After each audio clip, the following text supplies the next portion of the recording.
Bem, boa noite a todos. Começa agora a terceira edição do quadro Profissionais de Sucesso.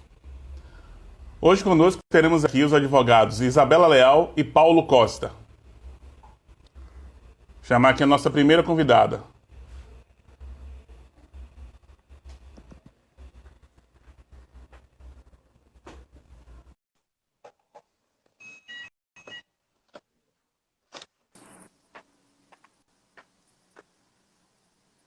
Olá, Boa boa noite. noite, boa noite. Pessoal, estamos aqui com Isabela Leal, advogada criminalista, autora de obras jurídicas, formada também em comunicação, mestre em políticas sociais e cidadania, professora de Direito Penal e Processo Penal nos cursos de pós-graduação e graduação. Leciona também nos cursos de preparação para o AB, Concurso Brasil Jurídico e Portal F3. Seja muito bem-vinda, Isabela. Obrigada, Fernando. Para mim é um prazer estar aqui com você. Você que é meu amigo querido, pessoa que eu gosto demais. Olha, Paulinha, olá, Paulinha, que bom ter vocês aqui. Prazer, é sempre um prazer poder estar junto com os amigos, né? Mesmo à distância, e poder ajudar no que for preciso. Então vamos lá, Bela, você está aqui. O povo quer saber o que te instigou a fazer direito. O que me instigou a fazer direito? Bom, eu sempre fui uma pessoa que sempre quis fazer um monte de coisa, né? Ao mesmo tempo. Sou artista. E eu costumo dizer que quem está no direito, principalmente no direito penal, como eu, tem que ser artista. Já começa daí. Então, eu digo que o meu incentivo maior foi justamente a minha veia artística. Por quê? Primeiro, sempre fui, né? Vocês sabem que eu cantei muito tempo, né? E aí sempre vivia nos palcos e sentia falta. Depois que eu parei de cantar profissionalmente, me deu aquela vontade de querer mudar, de querer ser, de fazer algo diferente, de fazer algo que eu pudesse, né, expandir. E eu sempre tive aquele senso muito de justiça e gosto da área criminal. Eu sou apaixonada pela área criminal, que é a área que eu atuo mesmo. Eu sou advogada criminalista e é a minha paixão. E aí o que me motivou a entrar no direito foi exatamente isso. Mas na verdade, como eu fiz comunicação antes, eu trabalhei muito na época, né? Eu trabalhei em TV e eu trabalhei entrevistando presos na época, né? E nessas entrevistas de preso, e trabalhei também no Tribunal de Justiça, então na hora que eu comecei a fazer, quando eu trabalhei no Tribunal de Justiça, eu ainda não era advogada. E aí, eu trabalhando no tribunal, juntou a comunicação com o tribunal, eu fiz assim, por que não? Né? Por que não fazer direito, já que eu gosto de fazer isso, já que é uma coisa que eu gosto? E tá na minha pele, naquilo no sangue. Por quê? Porque advogado criminal, a gente já pensa logo no júri, né? Todo mundo já pensa logo no júri. Então o júri não deixa de ser um teatro, não deixa de ser uma arte que você tem que estar ali mostrando ao povo. Então basicamente foi isso. Eu comecei trabalhando no Tribunal de Justiça, na época que eu ainda fazia comunicação. E na área da comunicação, eu atuei com presos, né, fazendo essa comunicação no âmbito criminal, e aí acabou que, com isso, juntou as duas coisas e me deu a vontade de vir para a área criminal, no caso, fazer direito. Mas eu entrei em direito querendo ser juíza. Só que depois eu me apaixonei de tal forma pela advocacia e pela docência, porque eu sou professora, né? Professora de direito penal e processo penal, e foram duas paixões assim de cara que eu resolvi ficar. Mas lá no fundo, ainda não tem aquele gostinho querendo para poder fazer, para ser juíza, não? Para dizer a verdade, hoje eu me sinto muito realizada com a advocacia e com a docência. Então, assim, talvez se eu viesse a fazer um concurso, talvez fosse só mais tarde, se eu fosse para pensar numa estabilidade, talvez. Mas eu hoje confesso a você que eu estou satisfeita com a advocacia e estou satisfeita também dando aula. Eu prefiro estar sendo instrumento para fazer o povo passar o concurso, que é o que eu faço hoje, né? E as vitórias Aham. deles são minhas vitórias. Por enquanto, sim. E bom. Bem, vivemos esse cenário, esse novo cenário, por causa do Covid-19, coronavírus, que se assolou mundialmente. Então, várias medidas foram tomadas pelos governos e tudo mais. Como é que ficou esse relacionamento com o cliente nesse período que foi adotado o distanciamento social? Como é que está sendo para vocês? Então, para a gente foi uma mudança drástica, né? Porque, na verdade, é uma nova realidade que a gente está vivendo. Acabou praticamente o home office virou compulsório para a gente, né? O home office quer dizer o trabalho em casa, né? Ele está compulsório, está Uhum. obrigatório e nos impede de exercer a advocacia, a profissão como a gente de fato exercia, tanto no âmbito da advocacia quanto também na docência, né? Eu já tinha uma parte da docência que eu já dava aula online e acabou que agora até as graduações, as pós-graduações, a gente acabou fazendo tudo em home office. E a advocacia não foi diferente. Pouco a pouco a gente vai ter que começar, já está se habituando a não enfrentar mais o trânsito, correndo, né? O meu desespero Ah, de sofrer as multas para chegar na audiência no horário certo, a não participar de audiências, a idas e vindas na delegacia e presídios, apesar de que no presídio eu ainda continuo indo, na delegacia também, e manter essas reuniões que a gente tinha presencial. O que, que acontece? Na minha área, na área criminal, ela está diferente das outras áreas, porque na área criminal a gente precisa do tete a tete, principalmente quando a gente trabalha e atua na delegacia. Tanto delegacia como presídio, até porque os presídios estão fechados e assim as visitações de família. E eu preciso ir até o presídio porque as únicas pessoas que estão tendo acesso aos presos são os seus advogados. Então, a maneira deles terem contato, recados da família, e família ter recados do preso, está sendo através do seu próprio advogado. Então, acaba que eu estou precisando ir até lá, mas óbvio, com todas as. A gente tem que antes ligar, que antes não precisava disso, a gente tem que ligar, marcar o horário para poder eles fazerem a restrição da quantidade de pessoas que vão chegar até o presídio. E aí eu vou até lá. Então, presencialmente, dessa forma, eu estou indo. Aí eu vou com máscara, com álcool em gel, tem que fazer toda a limpeza do sapato, chegar perto dele. Até porque, nesta situação, os presos é um problema, né? Porque seria efeito dominó. Se a gente chegar numa situação como essa, levando uma doença dessa, um vírus desse, basta um. Aí você já tem a cascata inteira. Então, a gente evita. Eu estou evitando. Eu só vou mesmo quando tem alguma necessidade, quando o preso ele precisa mesmo ter esse contato. Como ele não está tendo contato com a família, é a única forma. A gente acaba sendo instrumento para isso. Na delegacia, a gente também está fazendo o acompanhamento do preso, o acompanhamento da vítima, até a delegacia. A gente precisa fazer isso, porque acaba que o registro dos boletins de ocorrência estão tendo que ser presencial. Tudo bem que com a máscara, com todos os aparatos que a gente tem necessário. Agora, em relação à audiência, a atendimento no escritório, aí já temos diferenciado.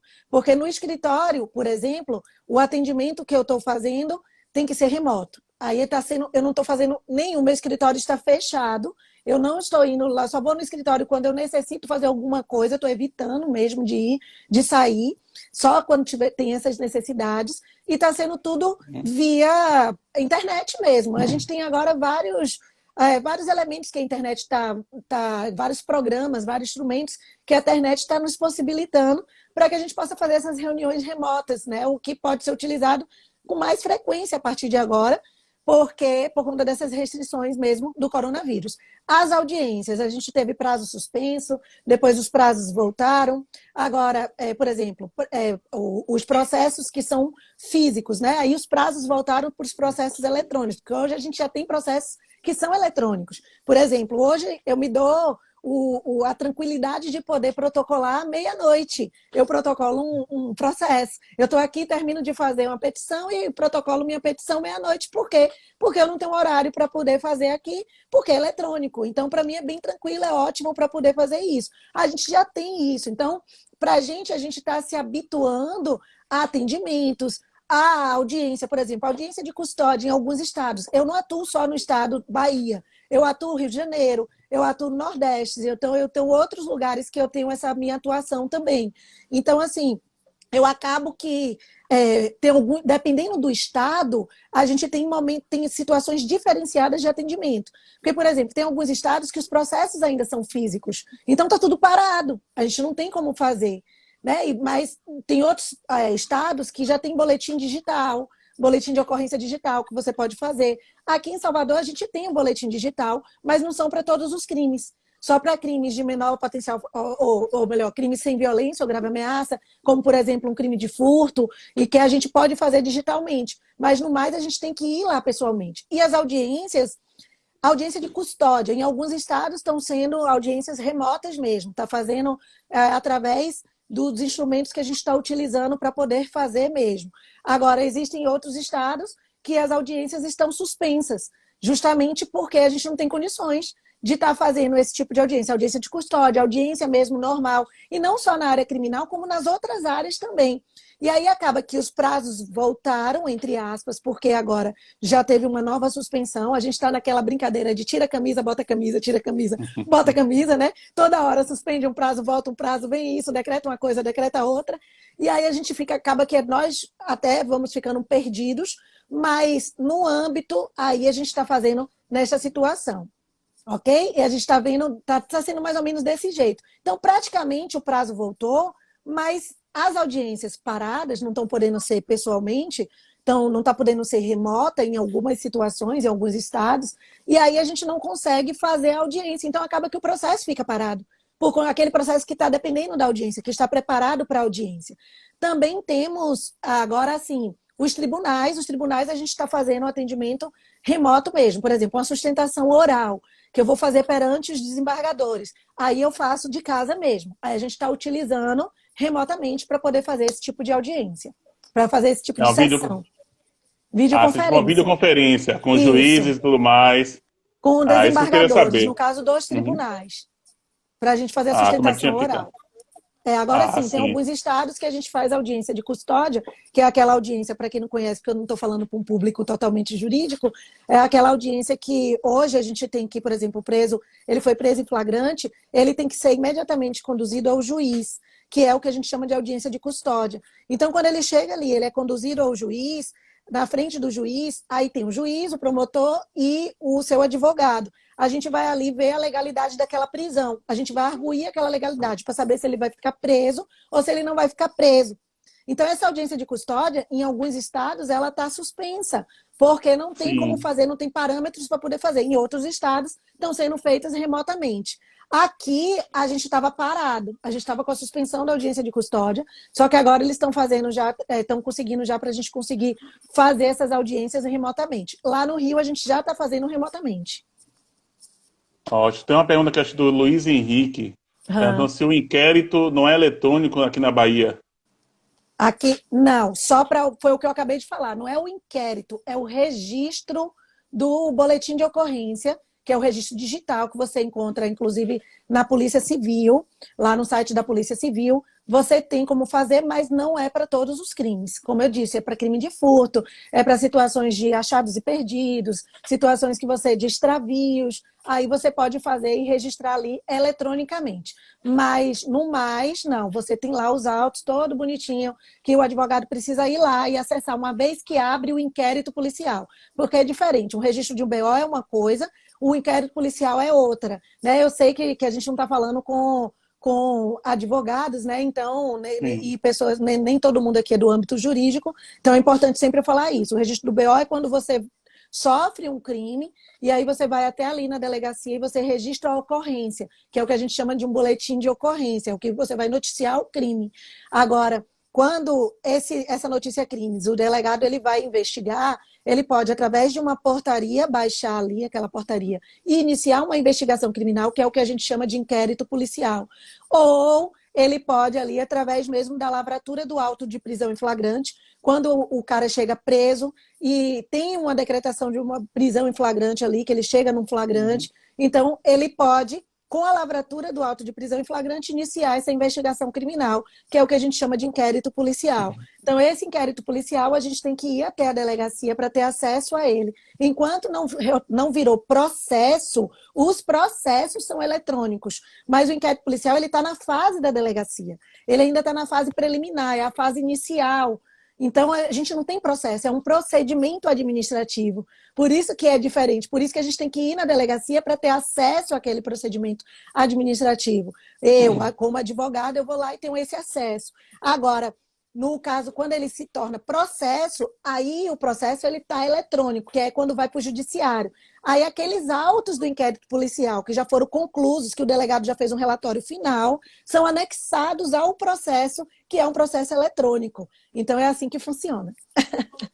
Essa vai ser a dúvida de muita gente aqui. E estamos vendo também como essa tecnologia realmente está ajudando em todo o processo jurídico. O pessoal está se Muito. aprimorando, porque antes era muita papelada. E agora tem muita coisa eletrônica, vários aplicativos utilizados pela justiça, não é? Isso. E a gente já tem, né? Há um bom tempo que a gente já tem vários aplicativos da própria justiça mesmo. Inclusive, quando o processo ele se tornou eletrônico, a gente acessa tudo. Temos o ESAG, temos aí o PJE, a gente tem todos os aplicativos que a gente já utiliza mesmo no âmbito criminal.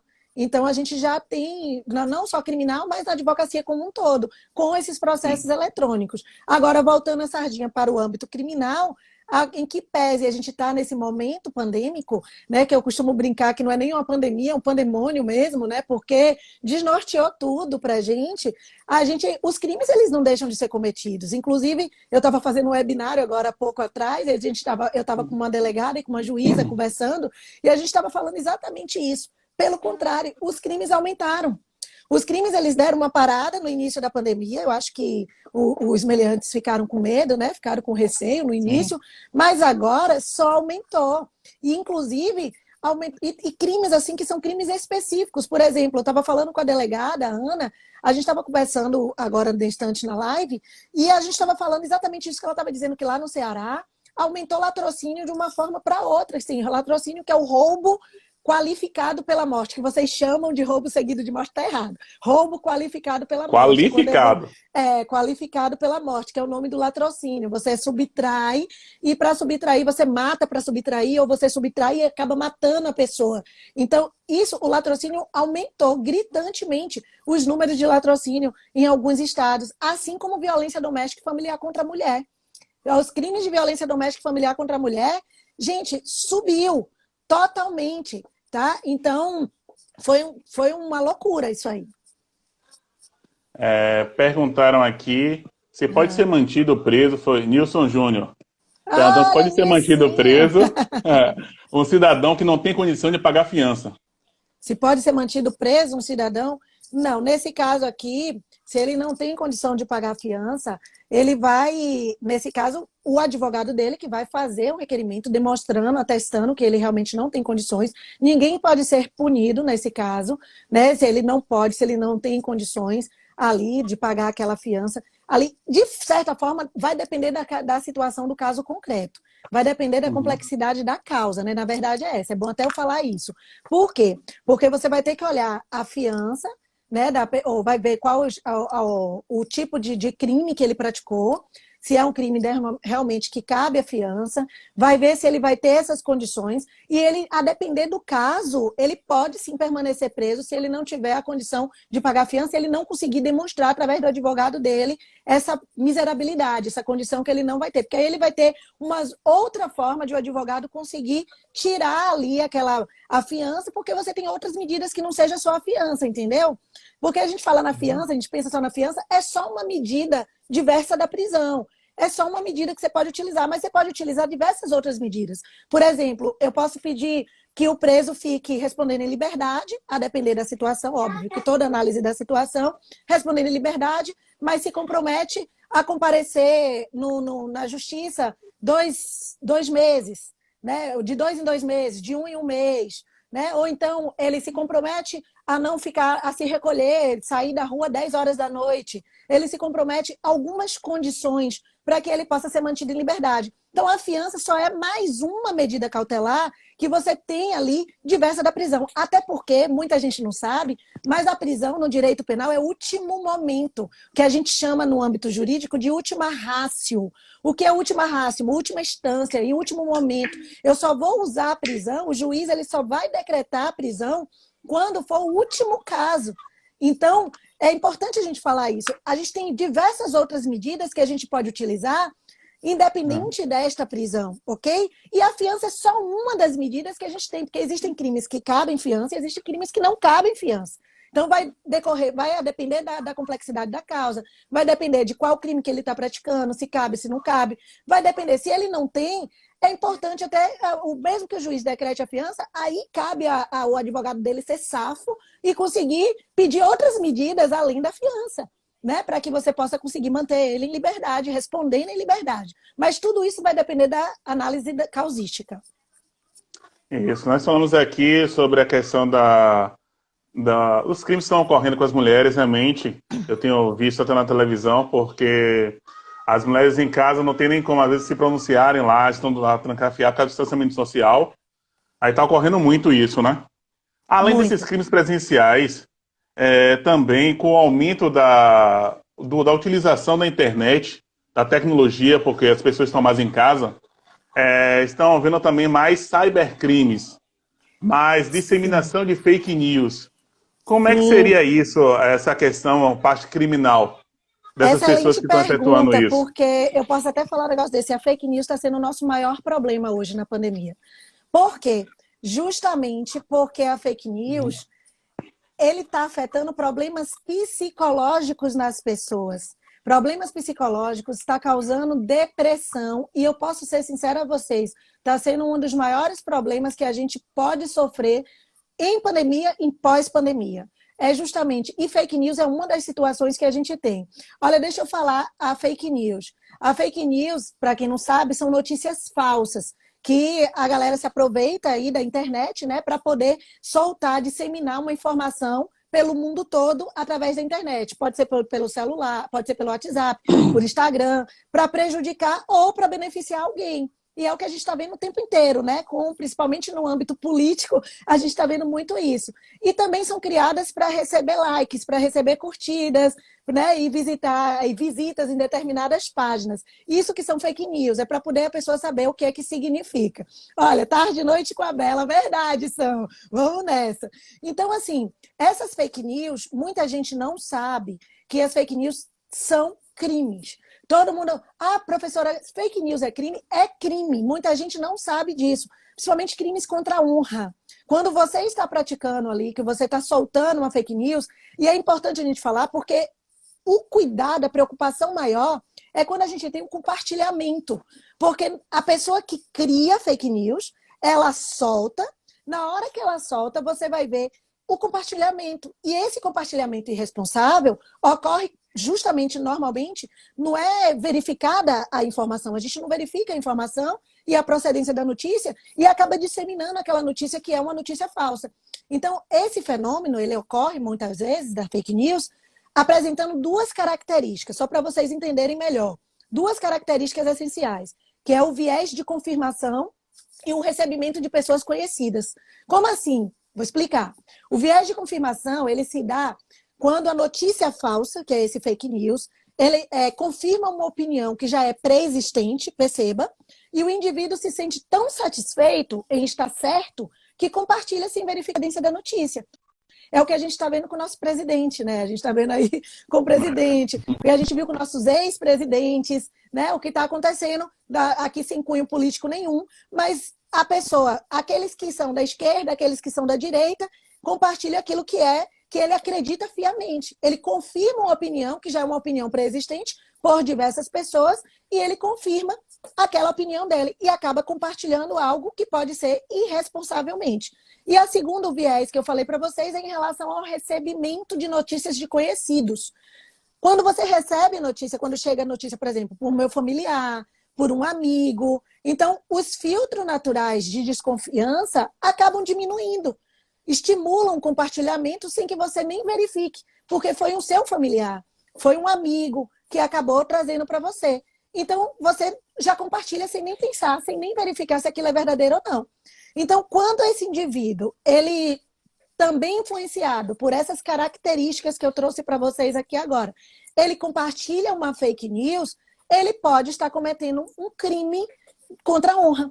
Não só quem criou, quem disseminou a fake news, mas também quem compartilha a fake news. E isso que muita gente não sabe. Então, se a notícia ela é falsa, por exemplo, ela for difamatória, ela está difamando uma pessoa. O que é difamar uma pessoa? Que é um crime contra a honra, né? Você divulga na íntegra ali, pelo sujeito que compartilha, ele pode suportar essas sanções penais de um crime de difamação. E o que é difamação? É você chegar assim e falar assim, olha, rapaz, você não soube, é você contar um fato, que esse fato pode tanto ser falso como verdadeiro, olha o perigo, tanto pode ser falso como verdadeiro, mas é um fato desonroso. Então, se você chegar lá e falar assim, olha, rapaz, eu fiquei sabendo que Fernando estava na orla. Você não sabia, não? Quando ele acaba a live, ele vai para a orla quase toda noite e fica lá fazendo ponto. Você não sabia disso, não? Perceba. Né? Com todas as brincadeiras, você sabe que eu sou desse jeito, né? Eu faço as brincadeiras, vocês sabem, né? Que o meu esquema é penal na veia, tiro porrada e bomba, não aguenta, pede para sair, né? É o esquema, é o jargão da Bela. Então, assim, vamos imaginar que eu conte algo desse tipo e aí eu comece a disseminar isso para as pessoas. Você vai, compartilha, rapaz, você não sabia não que Fernando... Aí você compartilha pelo WhatsApp, aí você compartilha por um SMS, você compartilha por e-mail. Se você não sabe, todo mundo que está fazendo isso pode incorrer num crime de difamação, que é um crime que, inclusive, ele é previsto no artigo 139 do Código Penal. Ele está expresso na lei, até porque crime a gente só tem quando ele é expresso na própria lei. E aí, meu irmão, é a fake news. É exatamente isso. Você divulgou. Então, eu quero, se eu quero ali, por exemplo, o mero compartilhamento de uma fake news pode resultar, quem compartilhou, a obrigação de um pagamento também de uma indenização à vítima da mentira. Além de você incorrer num crime, de você poder sofrer um processo penal, você ainda pode sofrer um processo civil pagando uma indenização à vítima da mentira, ou até mesmo no próprio processo penal, porque como é um crime que a gente fala de ação penal privada, o advogado pode requerer esta indenização, certo? Então, é importante a gente falar isso, porque a fake news, e aí eu confesso a vocês, porque além dela afetar tanto o jurídico em si, ela afeta também o cunho psicológico da pessoa, porque a pessoa fica ali, né, vítima de mentira, é vítima da mentira, porque é a famosa fofoca. É o que o fake news nada mais é que uma fofoca. Você está ali vitimando uma pessoa de uma mentira, então não pode, ok? Isso, viu, pessoal? É basicamente Tome cuidado com o que vocês estão compartilhando aí, porque é crime, viu? Aqui, Isabela Leal está falando, viu? Está exposto lá no Código Penal. Inclusive, a fake news modificou a responsabilidade de todos na internet. Todos, obrigando, inclusive, a todo mundo conferir ali a informação antes de publicar lá ou antes de compartilhar. Então, eu indico a vocês que chegou a informação, antes de compartilhar, verifica a veracidade daquela informação, porque você pode estar incorrendo no crime, tá bom? E ainda pode pagar indenização para a pessoa que você está compartilhando. Cuidado aí. Então, vamos lá. Também vou fazer uma breve introduçãozinha até para o pessoal que não é leigo entender. Peraí, eu não estou conseguindo te... Tá falhando, não estou conseguindo te ouvir. Tá falhando muito. E agora? Tá ouvindo? Tá melhor, mas ainda continua falhando. Eu acredito que deve estar falhando para o pessoal também, porque você tá mosaico aqui para mim. Acho que é a internet. Deve estar ouvindo agora? Tá travando pra caramba. O som tá falhando e a imagem também tá falhando. O seu, Nando. O meu, não. Tá falhando? Tá, bastante.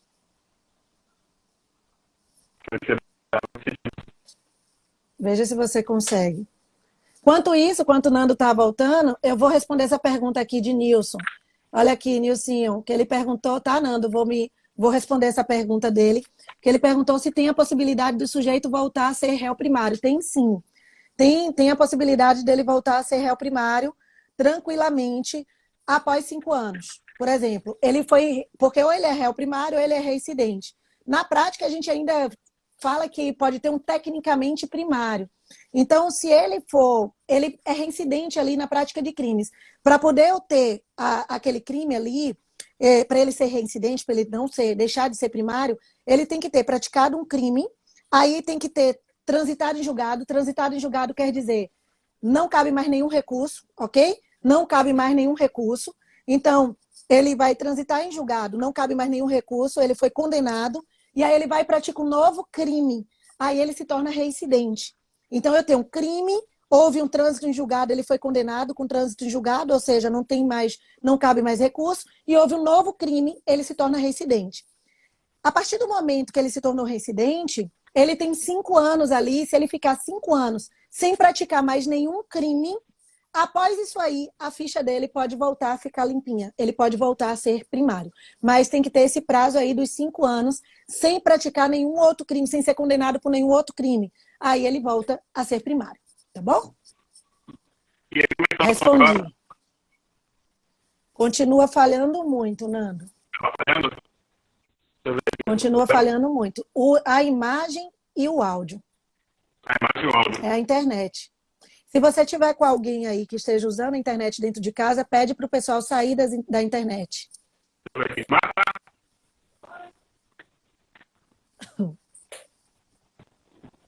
Que aí ajuda a voltar. Entendeu, Nilson? Oh, que bom falar para vocês. Eu fico tão feliz com isso.